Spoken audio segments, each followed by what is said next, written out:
The more I think about it, the more I realize I don't think there's a path for Notre Dame to make the playoffs this year.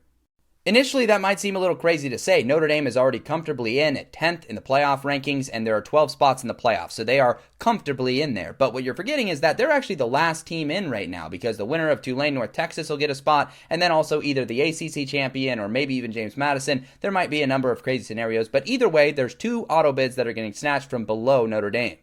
But the team that has already sealed Notre Dame's fate is BYU. The Cougars head into the Big 12 championship game this weekend where one of 2 things will happen. Either one, BYU wins the Big 12 championship and they steal an auto bid. And it doesn't even matter if they jump up. They will get the auto bid no matter what. Notre Dame, as the last at-large team, will then be bounced out of the playoffs. The other scenario, scenario 2, is BYU loses. If they lose to Texas Tech, they're likely to drop in the playoff rankings. And if they drop, it will put Notre Dame next to Miami. One of those 2 teams will have to be the last at-large team in the playoffs.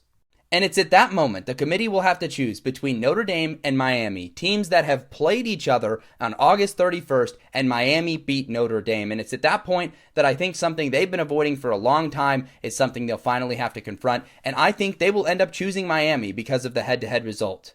And I know what some of you are already thinking. Notre Dame has been above Miami for weeks. There's no way the committee is so spineless so as to switch those teams at the 11th hour. And I'm telling you, yes, they are. Look at what they did last week. Alabama jumps Notre Dame for no actual on-the-field reason, but because the committee suddenly realized, ooh, Alabama's in the SEC title game, and if we don't make this flip, they would have been on the same chopping block that Notre Dame is on, where if they lose the SEC title, even without dropping it all, BYU would have bounced them out if they won the Big 12 title. So to avoid that conundrum, they jumped Alabama above. So now the Tide are in no matter what happens in the SEC title game. And so yeah, I think that same committee would flip things at the last second if Notre Dame and Miami were right next to each other. And so in conclusion, I don't think there's a path for Notre Dame to make the playoffs.